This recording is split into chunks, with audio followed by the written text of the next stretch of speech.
अच्छा, प्रातः क्लास है 21 अप्रैल 1968।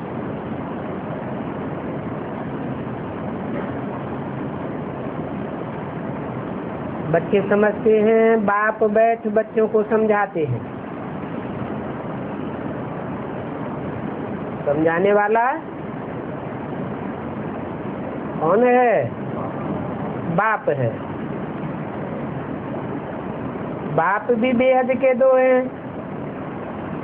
एक है मनुष्य सृष्टि का बाप और दूसरा है आत्माओं का बाप। तो समझाने वाला कौन है? मनुष्य सृष्टि का बाप तो जन्म मरण के चक्र में आने वाला है। जो जन्म मरण के चक्र में आने वाला है वो तो पूरी बात समझा ही नहीं सकता।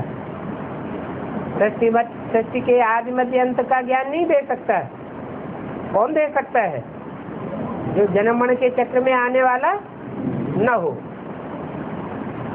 तो बाप भी समझते हैं कि हम इन बच्चों को समझाते हैं। समझाया किसको जाता है? जो बेसमझ होते हैं उनको ही समझाया जाता है। ये भी बच्चों को समझाया गया है। भक्ति मार्ग के अनेकानेक चित्र हैं।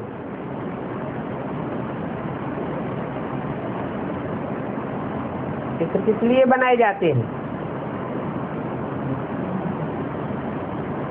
चरित्र का दर्शन करने के लिए चित्र बनाए जाते हैं। चित्र बनाए जाते हैं स्मरण करने के लिए, कीर्तन करने के लिए, महिमा करने के लिए। भिन्न भिन्न नाम से चित्र बनाए दिए हैं। जैसा जैसा जिसका काम वैसा वैसा उन चित्रों का नाम पड़ गया।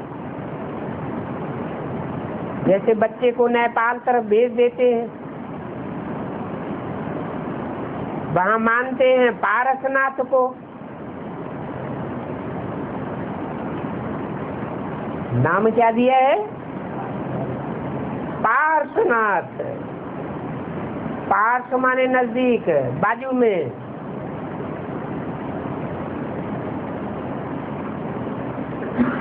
उसका बहुत बड़ा मंदिर है वहाँ।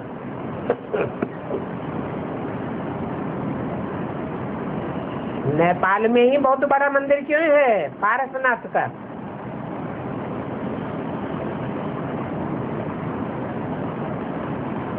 नाम दिया है पारस। पारस पत्थर का भी ज्ञान है। रंग के रंग से ही परिवर्तन कर देता है। स्पर्श मात्र से ही परिवर्तन हो जाता है।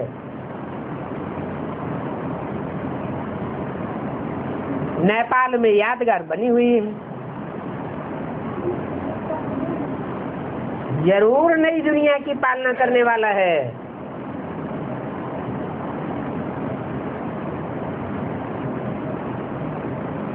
जैसे माँ और बाप के संसर्ग संपर्क में आने से बचपन से ही बच्चे में संस्कार पड़ते हैं। वो तो स्थूल बात हो गई। जन्म जन्मांतर के संस्कार बदल जाते हैं संग के रंग से। ऐसे ही ये सृष्टि का आदि है। सृष्टि के आदि काल में भी जिन आत्माओं ने पुरुषार्थ करके संपर्क लिया है, नजदीकी संबंध जोड़ा है, वो ऑटोमेटिक संसर्ग संपर्क में आने से परिवर्तन हो जाती है। पारस पत्थर की तरह उनमें परिवर्तन आ जाता है।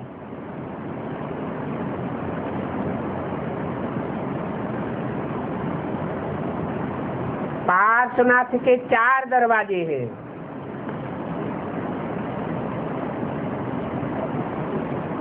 और 4 दरबारों पर 4 मूर्तियां हैं।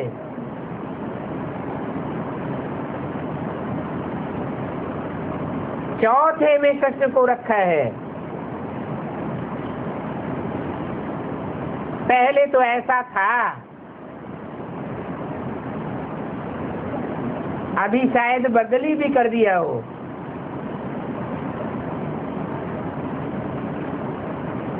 तो वो पारसनाथी किसको कहते हैं?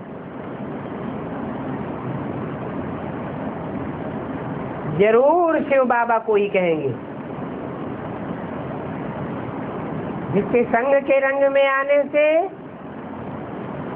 पास में बैठने से पारस पत्थर की तरह संग का रंग लगता है, बदली हो जाता है।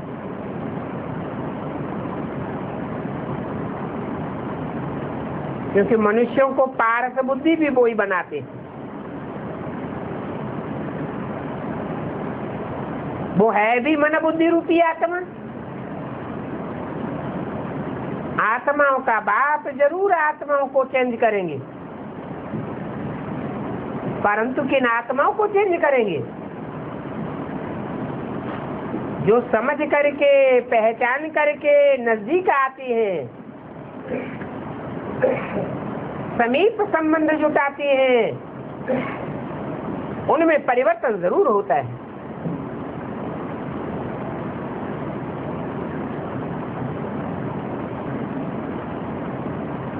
तो चित्र वहां तो अनेक प्रकार के देखेंगे। पहले पहले उन नेपालियों को भी समझाना है कि ये है ऊंच से ऊंच भगवान।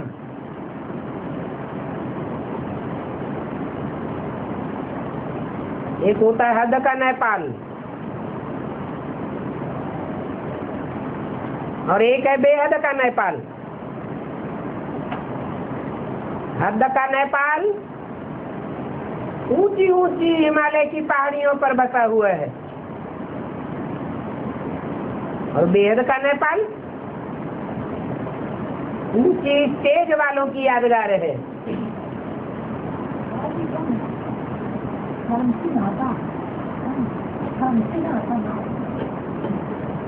ऊंची स्टेज जरूर सूर्यवंशियों की रही है।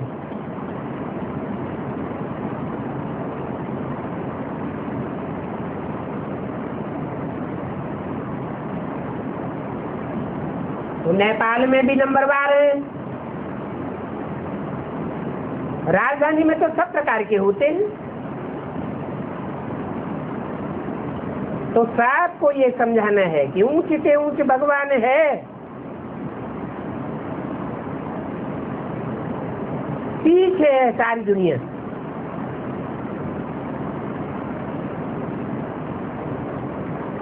सारी दुनिया में भगवान है ऊंच से ऊंच। वो तो दुनिया की चीज नहीं है। परे से परे परम धाम का वासी है। परंतु इस दुनिया में फिर नंबरवार कौन है? जरूर कहेंगे लक्ष्मी नारायण या विष्णु।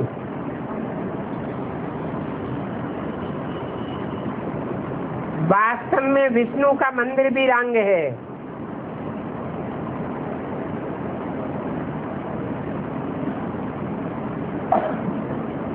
क्योंकि विष्णु चतुर्भुज, चार भुजा वाला कोई मनुष्य नहीं होता है।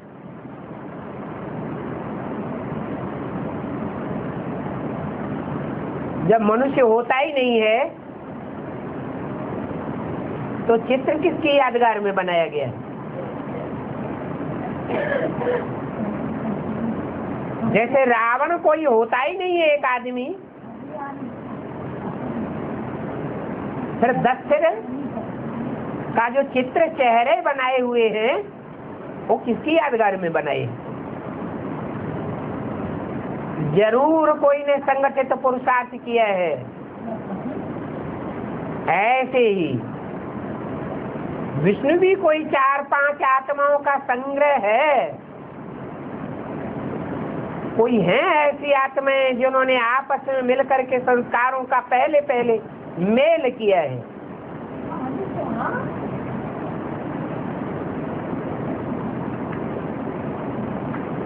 इसलिए बात समझाते हैं, ये लक्ष्मी नारायण हैं जिनको इकट्ठा विष्णु का रूप दिखाया है।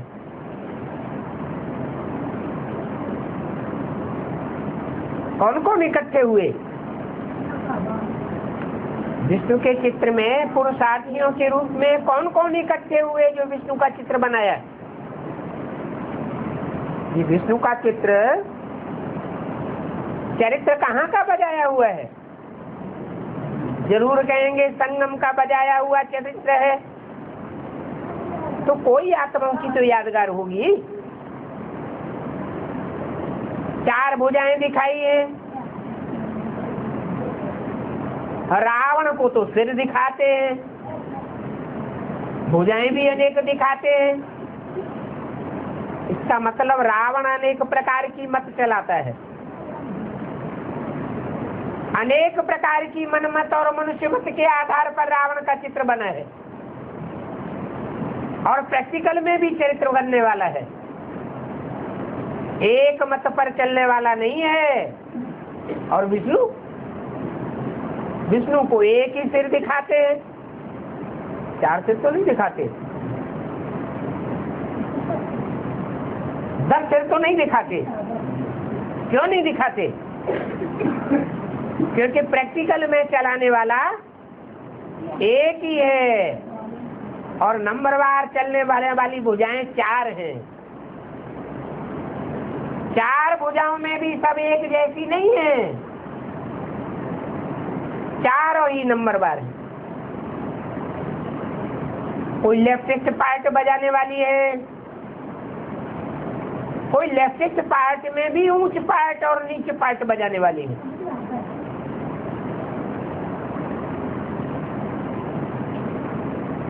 कोई राइटियस पार्ट बजाने वाली है, राइटियस में भी कोई ऊंच पार्ट बजाने वाली है और कोई नीच पार्ट बजाने वाली है।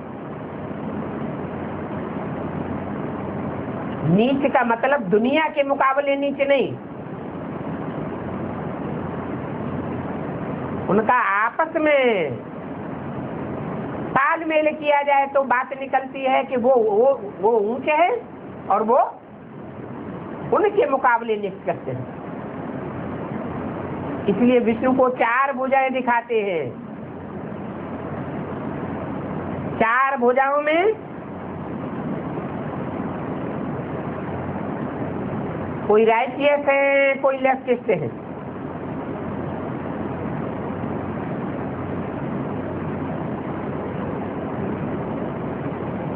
तो बाप ने बताया है लक्ष्मी नारायण तो दोनों अलग अलग है ना,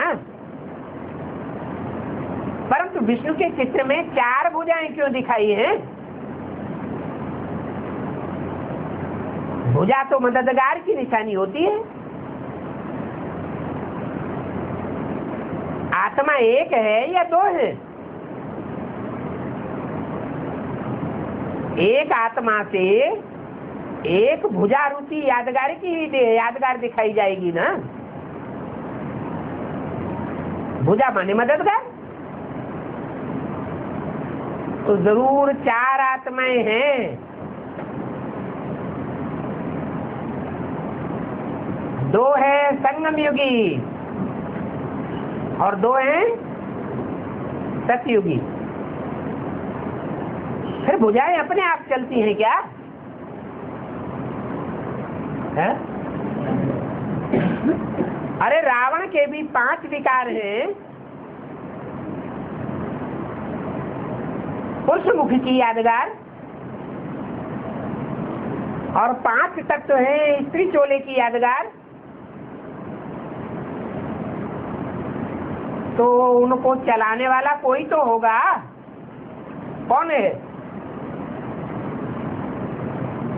रावण के सर पर गधे का चित्र दिखाते हैं जो देववाहन का सूचक है।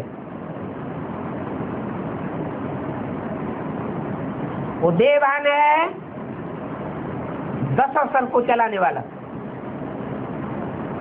ऐसे ही विष्णु का जो चित्र है उसमें लेफ्टिस्ट और राइटिस्ट चारों ही भुजाएं रूपी आत्माएं, उनको चलाने वाला कौन है? कोई होगा या नहीं होगा? है? कौन है? चारों भुजाओं को चलाने वाला है वो मुकर्रर रथधारी आत्मा, जो मनुष्य सृष्टि का बाप कही जाती है।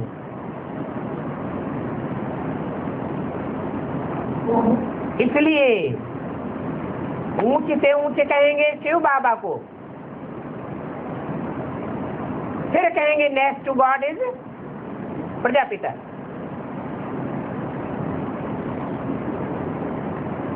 बाकी सृष्टि में चार भुजा वाला कोई मनुष्य नहीं होता है। सूक्ष्म वतन में विष्णु को चार भुजाएं दी है, अर्थात दो को मिला करके चतुर्भुज कर दिया है। कौन दो को? संगमयुगी लक्ष्मी नारायण और सतयुगी लक्ष्मी नारायण, इन दो का पुरुषार्थ मिलकर के मिलाया क्यों गया? सतयुग के लक्ष्मी नारायण तो सतयुग में ही होंगे, संगमयुगी लक्ष्मी नारायण प्रैक्टिकल में संगम युग में होंगे, फिर मिलाए क्यों दिया? है? कोई कारण तो होगा, क्योंकि आत्माओं ने इकट्ठा होकर के पुरुषार्थ किया है एक ही शरीर के द्वारा। कौन कौन सी आत्माओं ने? जो सतयुग में लक्ष्मी नारायण बनने वाली आत्माएं हैं और जो संगम युग में लक्ष्मी नारायण बनने वाली आत्माएं हैं, उन्होंने एक ही शरीर में रह करके, समान शरीरों में रह करके पुरुषार्थ संपन्न किया है, संस्कार मिला करके एक बनाए। पार्टधारी आत्माएं 5 हैं, प्रैक्टिकल जीवन बिताने वाली। उन 5 आत्माओं में शिव का समावेश है या नहीं है? शिव को पुरुषार्थी कहे कि नहीं कहे? शिव बाप तो पुरुषार्थी नहीं है, लेकिन शिव बाबा पुरुषार्थी है।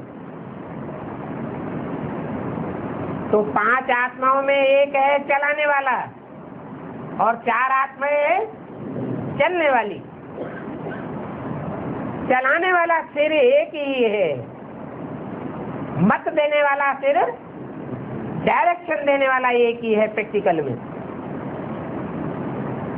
तो 2 को मिला करके चतुर्भुज कर दिया है। बाकी ऐसा कोई मनुष्य नहीं होता है 4 भुजाओं वाला या 10 सिरों वाला। मंदिर में जो चतुर्भुज दिखाते हैं वो तो है ही सूक्ष्म वतन की यादगार। सूक्ष्म वतन तो ऊपर है, यादगार साकार दुनिया की बनती है या ऊपर की दुनिया की बनती है? तो जरूर साकार में रह करके उन्होंने आकारी स्टेज का मन बुद्धि से पाठ बजाया है। इसकी यादगार चतुर्भुज दिखाते हैं। बाकी सूक्ष्म वतन कोई यहाँ तो होता ही नहीं है।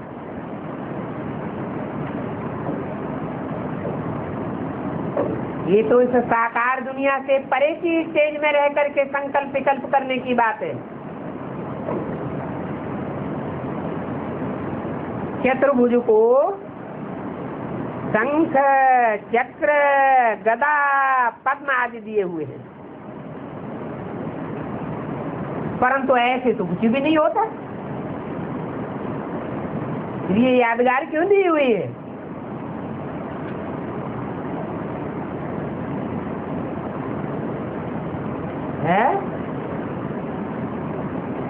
पहला नाम कौन से आयुध का आता है? शंख का नाम पहले आता है। जैसे लक्ष्मी नारायण में लक्ष्मी का नाम पहले, सीताराम में सीता का नाम पहले, राधा कृष्ण में राधा का नाम पहले। तो पहले नाम क्यों रख दिया?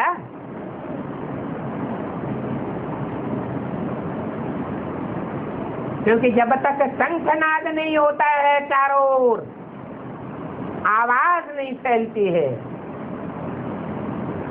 और उसके लिए निमित्त आत्मा कौन है? शंखनाद करने वाली वैष्णवी शक्ति।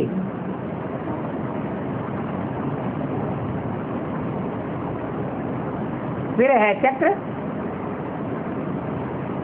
ये दोनों ऊपर की भुजाएं हैं या नीचे की भुजाएं हैं? ऊंची स्टेज वाली भुजाएं हैं।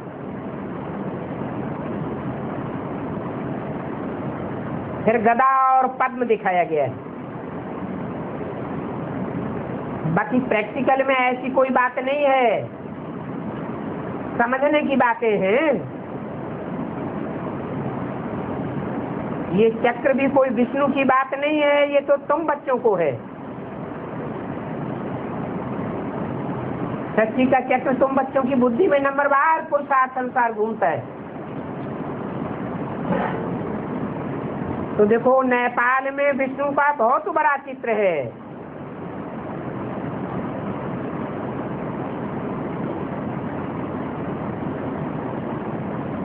नेपाल में ही यादगार क्यों है? क्योंकि नेपाल ही दुनिया का ऐसा देश है जहां आदि से लेकर के अंत तक राजाओं का राज्य चला है। बाकी अंत में तो सबको नीचे गिरना ही है थोड़े समय के लिए।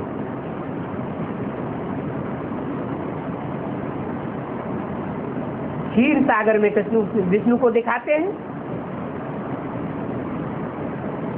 जरूर। आपस में खीर खंड होकर के रहे होंगे, मन बुद्धि की बात है।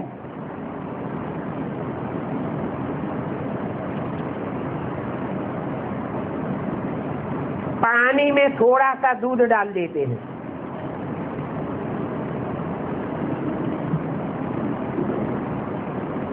जैसे शिव के ऊपर लोटी चढ़ाते हैं तो पूरे ही दूध की लोटी चढ़ाते हैं। ये लोटी पानी से भरी हुई होती है, उसमें थोड़ा सा दूध डालते हैं, थोड़ा सा दूध डालते हैं। तो क्षीर सागर में थोड़ा होता है दूध और बाकी डालते हैं सारा पानी। पूजा के दिनों में ऐसा होता है, सदैव नहीं होता है। भक्ति मार्ग में क्या होता है? पूजा, और ज्ञान मार्ग में याद। संगम युग की बातों को भक्ति मार्ग में टैली किया है स्थूल रूप में। तो बाप कहते हैं वास्तव में चतुर्भुज की पूजा कैसे होगी? चार भुजा वालों की पूजा कैसे होगी? पूजा की तो बात ही नहीं। संगम युग में काहे की बात है? याद की बात है। चार आत्माएं विशेष हैं और उन चारों में समन्वयात्मक बुद्धि का चलाने वाला एक है। एक है शिव बाबा और बाकी है नंबरवार चार भुजाएं।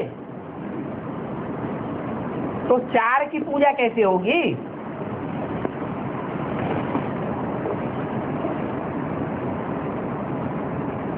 चार नंबरवार हैं तो चारों के नंबरवार फॉलोअर्स भी तो होंगे।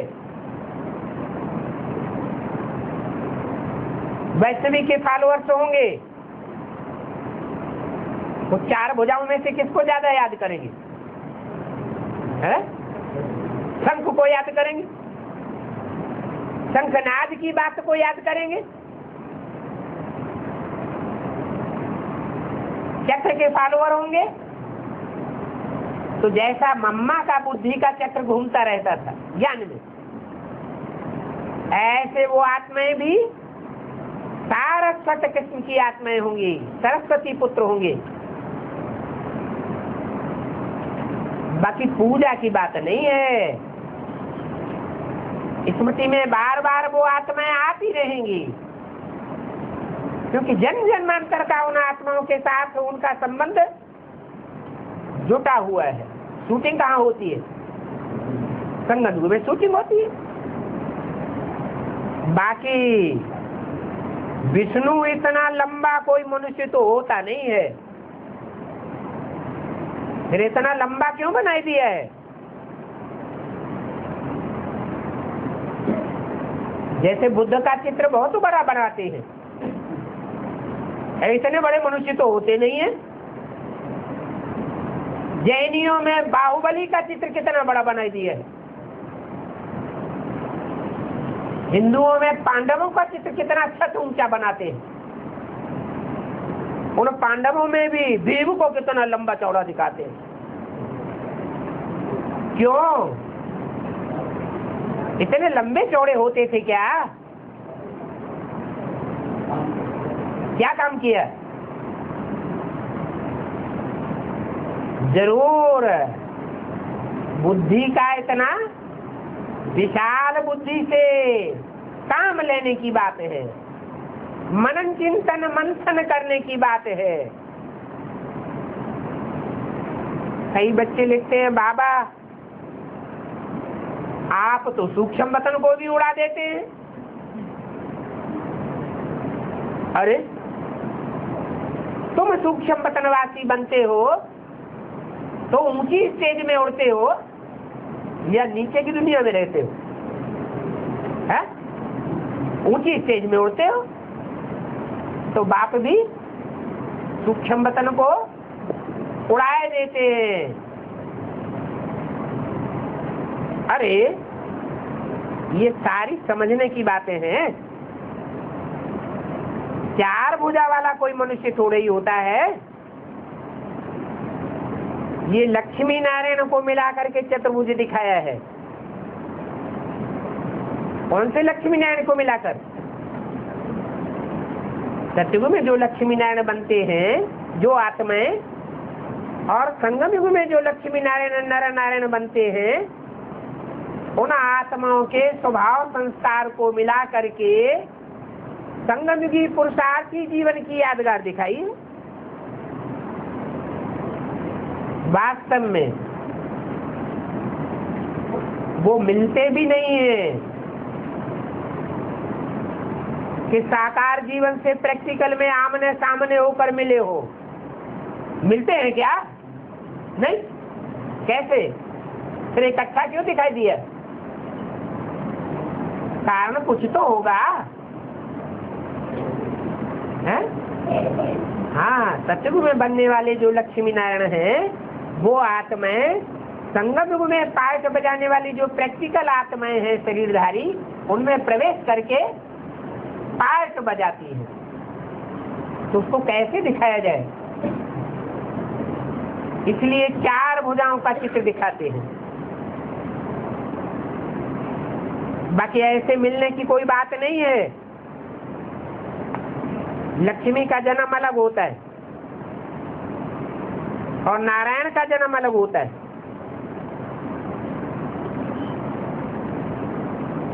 अगर विष्णु कोई चार भुजा वाला एक आदमी हो तो इकट्ठा जन्म होगा या अलग अलग होगा?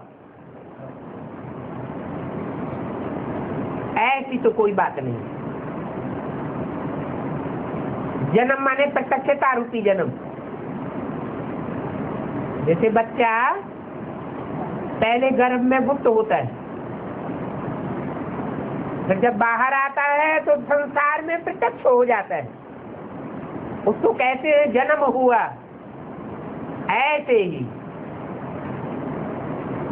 लक्ष्मी या नारायण वाली आत्मा पहले गुप्त होती है, गुप्त पुरुषार्थी जीवन बिताती है। दुनिया वाले या ब्राह्मण परिवार वाले नंबरवार पुरुषार्थ अनुसार जानते हैं, सब एक जैसा नहीं जान सकते। फिर जब प्रत्यक्षता होती है तो सारा संसार जानता है, ये लक्ष्मी का पाठ है, ये नारायण का पाठ है। तो जन्म भी जरूर अलग अलग होता होगा, अर्थात प्रत्यक्षता रूपी जन्म नंबरवार होता है, एक साथ नहीं होता। राधे का जन्म अलग और कृष्ण का जन्म अलग। कहाँ की बात? सतयुग की बात बताई या संगम युग की बात बताई? संगम युग में जरूर बाप आकर के जब ब्राह्मणों का पुरुषार्थ कराते हैं तो कोई ब्राह्मणों का ग्रुप है चंद्रवंशी ग्रुप की यादगार में चला जाता है, चंद्रवंशियों जैसा पुरुषार्थ करता है। कोई ग्रुप है सूर्यवंशियों जैसा पुरुषार्थ करता है।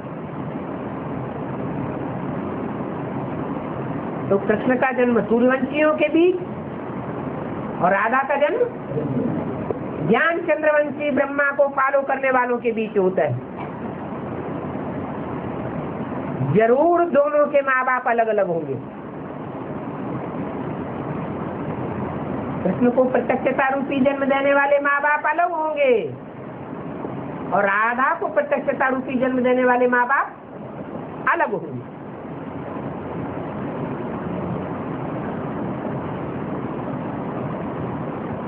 दो राजाइयां जैसे हो जाती है। नई दुनिया बनेगी तो एक राज्य होगा, एक धर्म होगा, एक कुल होगा कि दो दो होंगे? या तो दो दो हो गए, एक सूर्यवंशी एक चंद्रवंशी, तो दोनों मिलकर के एक कैसे हो? ये एक समस्या बन जाती है। तो ये बात भी बुद्धि में आना चाहिए क्या कि सूर्यवंशी कृष्ण और चंद्रवंशी राधा, ये दोनों का मिलन कैसे हो? दोनों के परिवार वाले मिलकर के एक कैसे बने?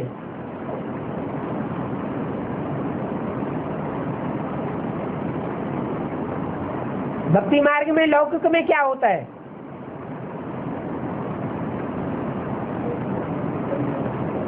कन्या पक्ष और वर पक्ष, दो पक्ष होते हैं।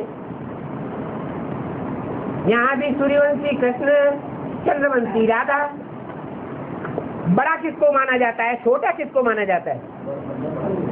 वर पक्ष को बड़ा माना जाता है, कन्या पक्ष को छोटा बनना पड़ता है। कौन किसके सामने झुक करके चलता है? कन्या पक्ष वाले वर पक्ष के सामने झुक जाते हैं। अपने स्वभाव संस्कार को, अपने कुल की कान मर्यादा को कन्या को वर के सामने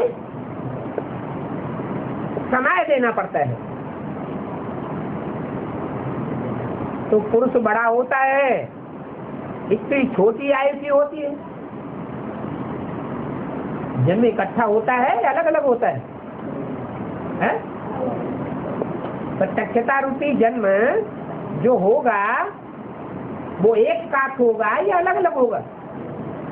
सत्युग में तो बच्चे एक साथ पैदा होंगे,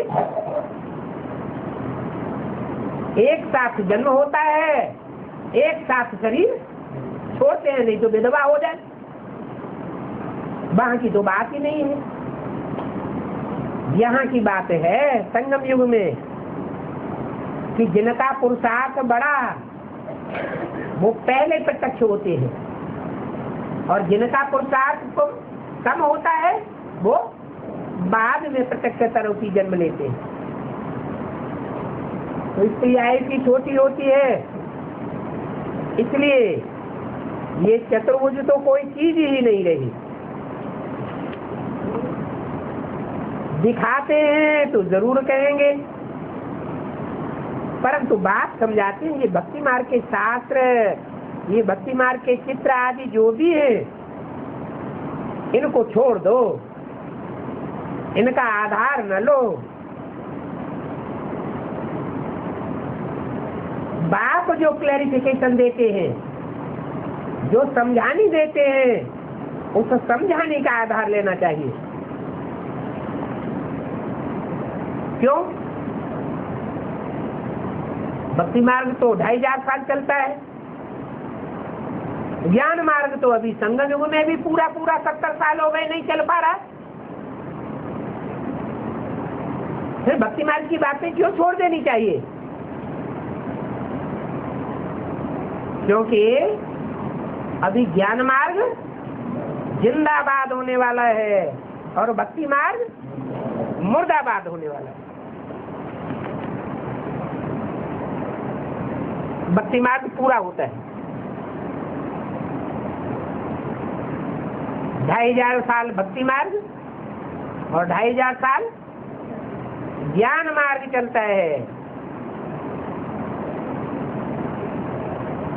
अभी संगम में दोनों का संगम होता है, ज्ञान भी जोर भरता है और भक्ति भी जोर भरती जाती है। परंतु तुम बच्चों को वो भक्ति मार्ग की सारी बातें क्या करना है? भूल जानी है। अभी तुमको वापस घर जाना है। कारण क्या बताया भूलने का? ये भक्ति मार्ग कर्म कांड की बातें भूलेंगे तो ये दुनिया भूल जाएगी। ये दुनिया है नीचे ले जाने वाली, इसके वाइब्रेशन भी गड्ढे में ले जाने वाले हैं। अगर गड्ढे में जाना है तो उस दुनिया को याद करना है, भक्ति मार्ग को याद करना है। अगर गड्ढे से निकल करके ऊंची स्टेज में जाना है, जन्म जन्मांतर की सुख की टॉप मोस्ट स्टेज प्राप्त करनी है, तो भूल जाना है इन शास्त्रों को, भक्ति मार्ग के कर्म कांडों को। तुम्हारी बुद्धि में तो ज्ञान है ना। इन लक्ष्मी नारायण का नाम ही है, क्या नाम है? है? अरे नाम काम के आधार पर होता है ना। क्या नाम है? है? लक्ष्मी। क्या हुआ? लक्ष्य प्राप्त किया है। किसने? है? विष्णु चतुर्भुज में नारी का पार्ट बजाने वाले कितने पार्ट हैं, पात्र हैं?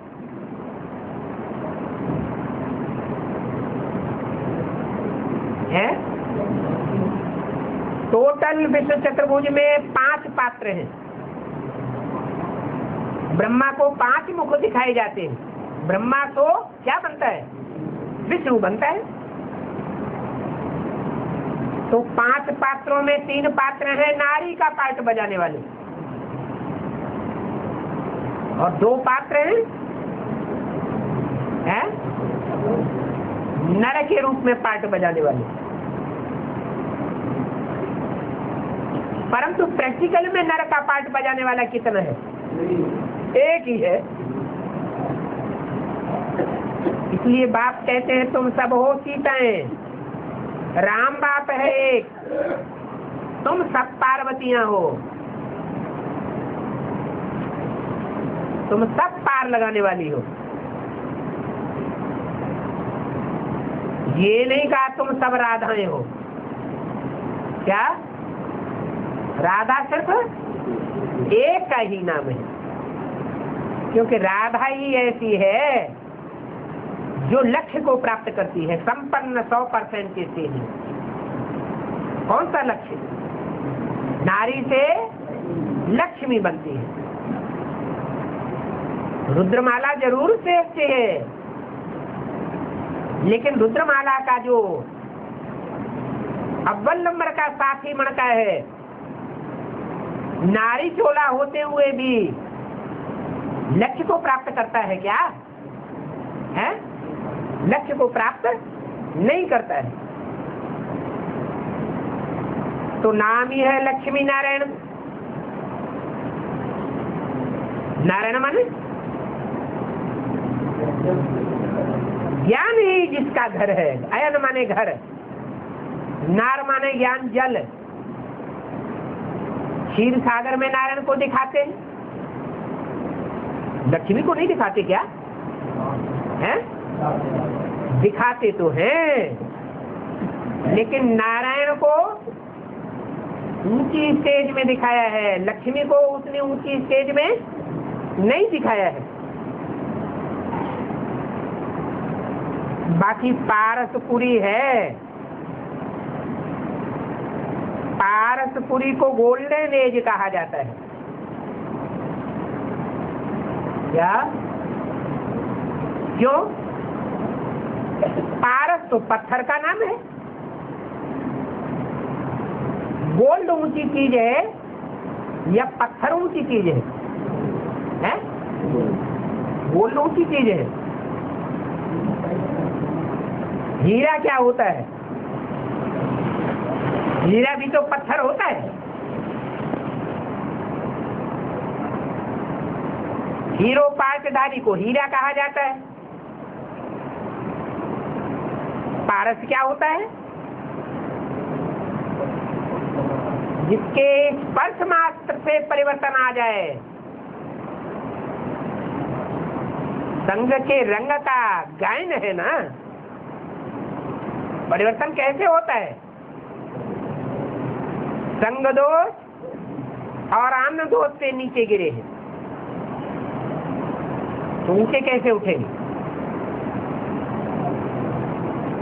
श्रेष्ठ संग करेंगे, श्रेष्ठ अन्न खाएंगे तो जरूर ऊंची स्टेज बनेगी।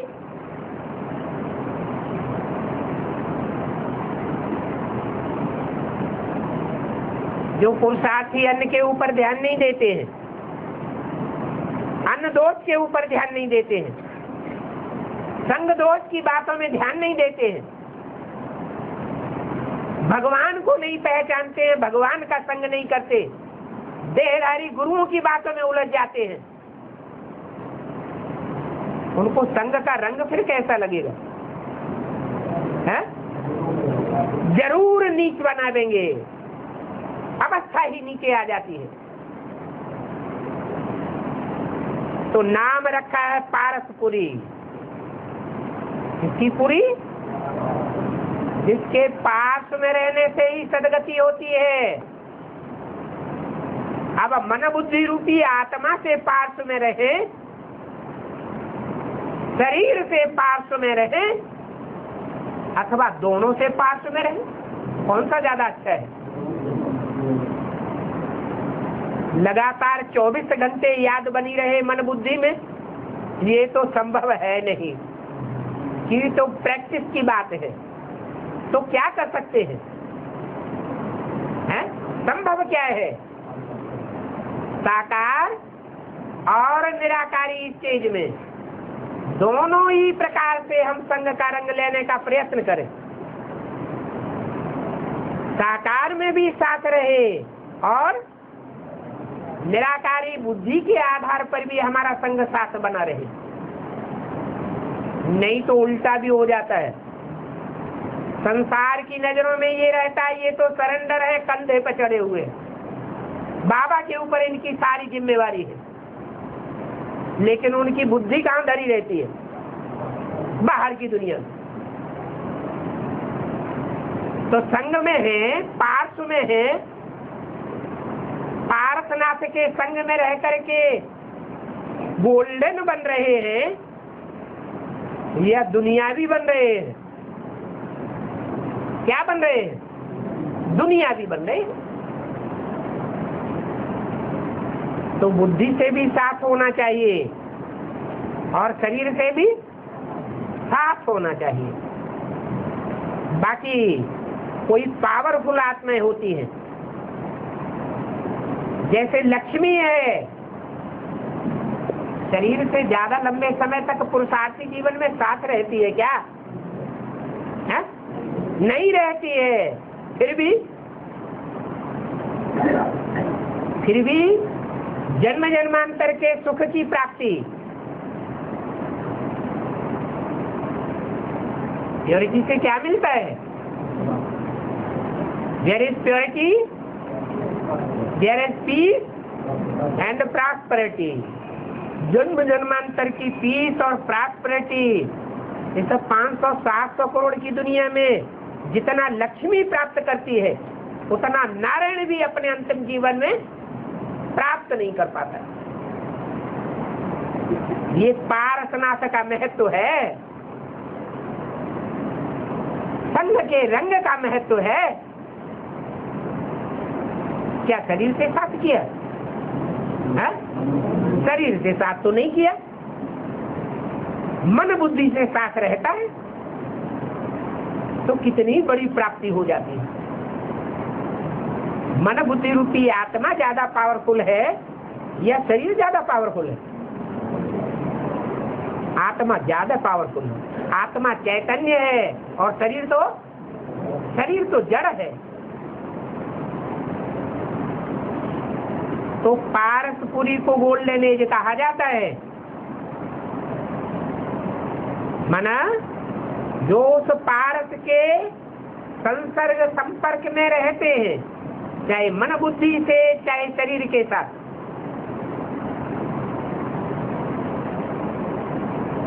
एक शर्त है, अगर शरीर के साथ कोई संग करता है, साथ में रहता है, तो जो निभाने वाला होगा आदि से अंत तक उसको ज्यादा प्राप्ति होगी, या जो निभाने की इच्छा को छोड़ देगा, एग्रीमेंट को तोड़ देगा, उसको ज्यादा प्राप्ति होगी। जो अंत तक निभाने वाला हो। लक्ष्मी नारायण के बीच में लंबे समय तक एग्रीमेंट नहीं रहता है। अंत में जाकर के वो स्टेज आती है जिसे कहते हैं 16,000 का परिवार, संपूर्ण पवित्र समर्पित जीवन। उसमें लास्ट में आने वाला भी कैसा जाएगा? फास्ट चला जाता है। उसमें किसका नंबर आता है? तो जरूर कहेंगे लास्ट में भी आवे और फास्ट चला जावे तो जरूर लंबे समय तक बंधन में रहा होगा। इसलिए 3 मूर्तियों में एक मूर्ति को बकरी बोल दिया है। किसको? है? लक्ष्मी का पाठ पुरुषार्थी जीवन में बकरी का बनाई दिया। बकरी के कान कितने होते हैं? 2 होते हैं। कितने बड़े बड़े होते हैं, छोटे छोटे होते हैं? बड़े बड़े कान होते हैं। माने ज्ञान बहुत सुनती है लेकिन दूसरों के द्वारा कान पकड़ा हुआ है, इसलिए सुनते हुए भी वो ज्ञान काम में नहीं आता। क्योंकि ज्ञान ऐसी चीज है जब तक प्रैक्टिकल जीवन में सन्मुख होकर के न सुना जाए तब तक ज्ञान काम नहीं करता। किसी को लिटरेचर दे दो, उससे उसका कल्याण हो जाएगा। लिटरेचर देने से कभी कोई काम नहीं होता। कब होता है? उसको सन्मुख बैठ करके कुछ न कुछ समझाया जावे, समझने वाले की कान हिले तो समझा जाए कि इनकी बुद्धि में कुछ बैठा है, तो उसको लिटरेचर देने से भी फायदा है। घर में जाकर के पढ़ेगा तो कुछ बुद्धि में बैठेगा। ईश्वरीय ज्ञान सन्मुख सुनने सुनाने का है, इसलिए बोला है। भक्ति मार्ग में भी कहते हैं सन्मुख होय जीव मोई जबहि, जन्म कोटि आधना सहित बही। ये संग के रंग की महिमा है। एक एक बात यहाँ क्लियर की जाती है। जैसे बाप समझाते हैं, ऐसे विष्णु का अर्थ और कोई भी समझा नहीं सकता। क्या कहा? बाप की पहचान में एक पॉइंट और का ऐड कर लेना चाहिए। क्या क्या पॉइंट ऐड करना चाहिए? जैसा बाप विष्णु चतुर्भुज का अर्थ गहराई से समझा सकते हैं, ऐसा गहराई से अर्थ समझाने वाला और कोई भी मनुष्य मात्र नहीं हो सकता। कौन बाप है? शिव बाप। समझाने वाला कौन है? शिव बाप ही समझाने वाला है। बाप के सिवाय और कोई ऐसी गहराई की बात को समझा ही नहीं सकता, जानते ही नहीं। ये तो भगवान खुद आकर के समझाते हैं। और भगवान कहा जाता है शिव बाबा को। क्या भगवान किसको कहा जाता है? शिव को नहीं कहा जाता है। क्यों? शिव बाप को भगवान क्यों नहीं कहा जाता है? हाँ, शिव बाप तो बिंदी मात्र है। भाग्य से संबंधित है शब्द। और भाग्य साकार का होता है या निराकार का होता है? भाग्य तो साकार का ही होता है, दुर्भाग्य भी साकार का होता है। बिंदी तो भाग्य बनाती नहीं और भाग्य बिगाड़ती नहीं। कौन सी बिंदी? आत्माओं की बिंदी नहीं।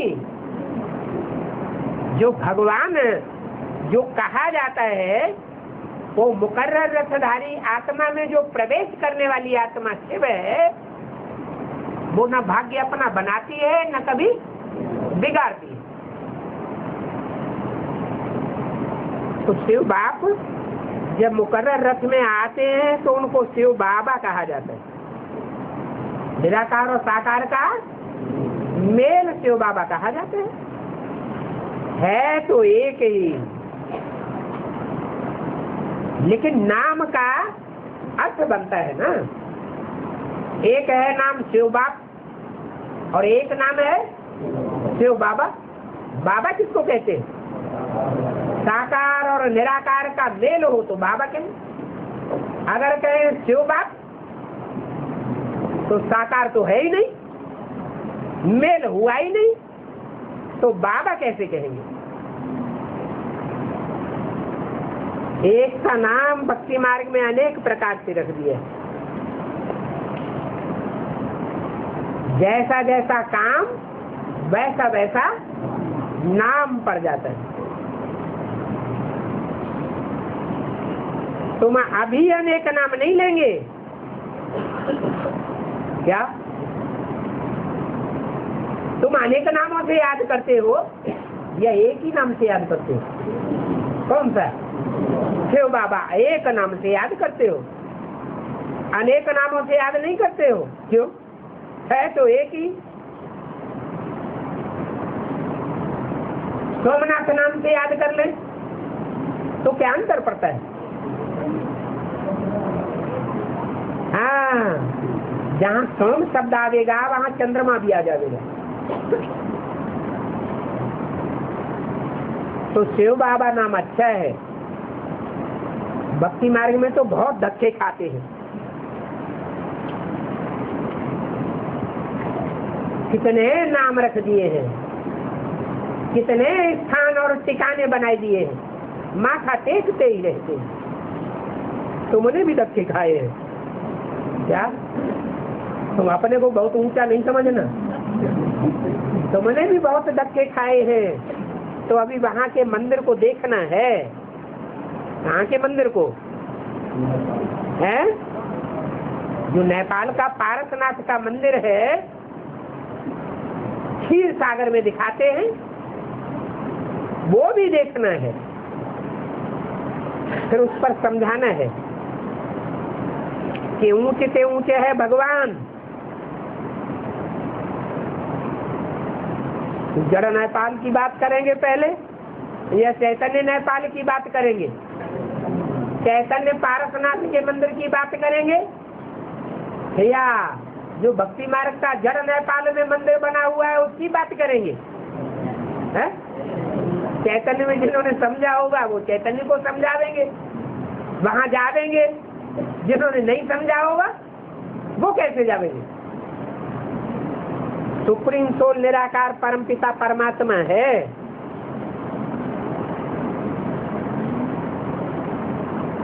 उनकी फिर महिमा होती है।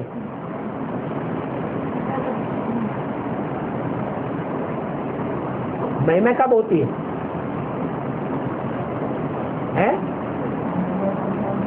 चित्र किस लिए बनाए जाते हैं? दर्शनार्थ, महिमार्थ। किस लिए बनते हैं? महिमा करने के लिए चित्र बनते हैं, दर्शन करने के लिए चित्र बनते हैं। वो ज्ञान का सागर है ना।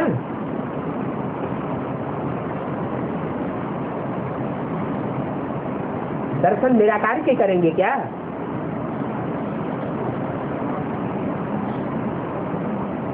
ज्ञान का सागर कैसे है? 32 किरण वाला चित्र तो बना दिया बनाने वालों ने। वो 32 किरण है जो 32 प्रकार के गुण शिव बाबा के लिखे हुए हैं। बनाने वालों ने और समझाने वालों ने क्या समझा? वो निराकार की यादगार है या साकार में रहते हुए निराकारी स्टेज वाले की यादगार है? साकार शरीर में रहते हुए भी निराकारी स्टेज को जिसने धारण किया है और धारण करके दूसरी आत्माओं को आप समान बनाया है, उस स्वरूप की यादगार है वो शिव का निराकारी चित्र। बाकी ऐसे नहीं है कि वो कोई लिंग है। लिंग किस बात की यादगार है? निराकारी स्टेज की यादगार है। जैसे कि हाथ, पांव, नाक, आंख, कान, इंद्रियां हैं ही नहीं, उनकी स्मृति से परे स्टेज की बात है। तो ज्ञान का सागर है, सुख का सागर है। बिंदी को सुख का सागर कहेंगे? है? नहीं कहेंगे। प्रैक्टिकल साकार में होने से दुख और सुख होता है। साकार शरीर नहीं तो सुख और सुख भी नहीं होता है। ये तो पहले समझाना है। क्या ये वो निराकार साकार में आकर के सारे पार्ट बजाता है। जो 32 प्रकार के गुण लिखे हुए हैं वो साकार में आकर के संपन्न होते हैं या निराकारी स्टेज में परमधाम में बैठ करके संपन्न होते हैं। मुक्ति दाता है, जीवन मुक्ति दाता है। तो कैसे दाता है? साकार में आता है तब तो दाता है। ज्ञान दाता है। ज्ञान सिर्फ तो ब्रह्मा के मुख से सुना देने से ज्ञान हो जाता है क्या? ब्रह्मा को कहे कि ब्रह्मा को, दादा लेखराज को शिव बाप का प्रैक्टिकल पार्ट का ज्ञान हो गया? नहीं हुआ। अगर हुआ होता तो हार्ट फेल भी नहीं हुआ होता। उनको तो योगी भी नहीं कहेंगे। क्यों?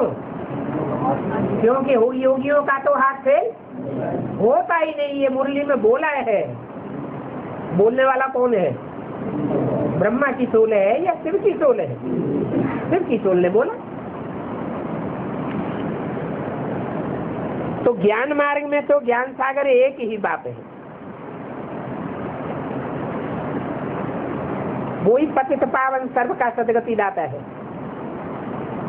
अभी तुम्हारी बुद्धि में सारा चक्र है। ऊंच से ऊंच भगवान एक है। परम धाम में ऊंच से ऊंच और नीच से नीच की बात नहीं है। कहाँ की बात है? साकार शक्ति में ऊंच से ऊंच और नीच से नीच पार्ट बजाने वाले की बात है। उनके लिए ही गायन है, सिमर सिमर सुख पाओ।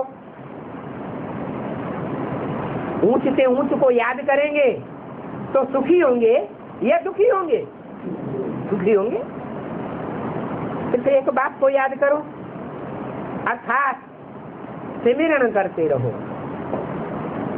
सिमरन करते रहो माने स्मरण करते रहो, याद करते रहो। ये जीवन मुक्ति है। बाप से ही ये वर्षा मिलता है। क्या बाप से क्या वर्षा मिलता है? जीवन मुक्ति का वर्षा बाप से ही मिलता है। बाप तो दो हो गए बेहद के, एक बिंदु बिंदु आत्माओं का बाप, उससे जीवन मुक्ति का वर्षा मिलता है। इब्राहिम, बुद्ध, क्राइस्ट, गुरु नानक जो बिंदु को याद करते करते शरीर छोड़ करके चले जाते हैं, साकार को पहचानते ही नहीं, उनको जीवन मुक्ति का वर्षा मिलता है क्या? नहीं। जो पक्की पक्की जीवन मुक्ति वाली दुनिया है उसमें तो वो आते ही नहीं। सिर्फ एक जन्म की नाम मात्र के लिए जीवन मुक्ति मिलती है।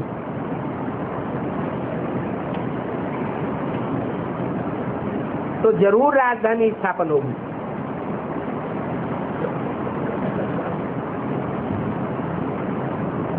ये वर्षा जीवन मुक्ति का सिर्फ लक्ष्मी नारायण नहीं पावेंगे, उनकी सारी रसधार राजधानी है जो जीवन मुक्ति का वर्षा पाती है। फर्स्ट नारायण या सभी नारायण? फर्स्ट नारायण ही हैं जो और उनके फॉलोअर अथवा सारी डायनेस्टी जो फर्स्ट जन्म में आने वाली है, चाहे वो प्रजा वर्ग के हो, चाहे वो नीच से नीच पद पाने वाले हो, साथ के साथ जीवन मुक्ति प्राप्त करते हैं। जीवन में भी रहते हैं, शरीर छोड़ते नहीं है, जीवन में रहते हुए ही सुख शांति का वर्षा प्राप्त कर लेते हैं। उनकी सारी राजधानी होगी, और वो राजधानी सिर्फ सतयुग में ही होगी या संगम में भी होगी? है? जीवन मुक्ति का वर्षा यही अनुभव करना है या सतयुग के अगले जन्म में अनुभव करना है? शरीर छोड़ करके अनुभव नहीं करना है, ये शरीर रहते रहते ही मन बुद्धि से अनुभव करना है। गोया बाप राजधानी स्थापन कर रहे हैं, ये बात बुद्धि में पक्की बैठनी चाहिए। सतयुग में राजा रानी प्रजा सभी होते हैं। तुम ज्ञान प्राप्त करते जाते हो तो जाकर के बड़े कुल में जन्म लेंगे, बहुत ही सुख मिलते हैं, इतने सुख मिलते हैं कि फिर वो स्थापना हो जाती है। कौन सी स्थापना? ऐसी राजधानी की स्थापना हो जाती है जिसमें 100% तुम सुखी रहते हो।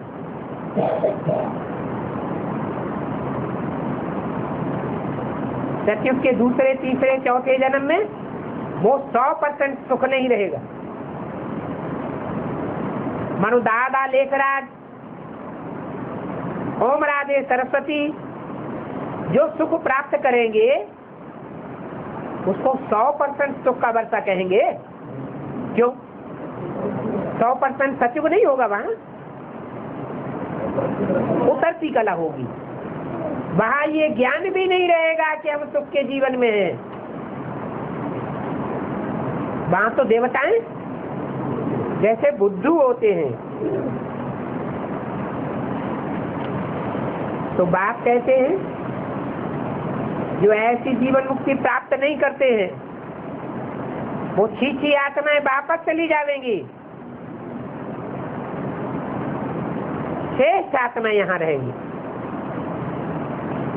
सब अपने अपने सेक्शन में ठिकाना जाकर लेंगी। इतनी सभी आत्माएं अक्सर हैं जो फिर नंबरवार पार्ट बजाने आती है। सतयुग में तो बहुत थोड़े ही होते हैं जो आवेंगे, तो बंदी को पाते रहेंगे। पहले 4-5 क्या कहा? हैं? पहले कितने आवेंगे? पहले 4-5,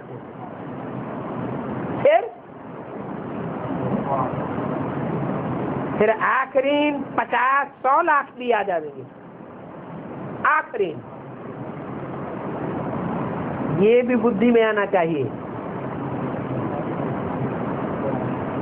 ऊपर से कैसे नीचे आते हैं। ओम शांति।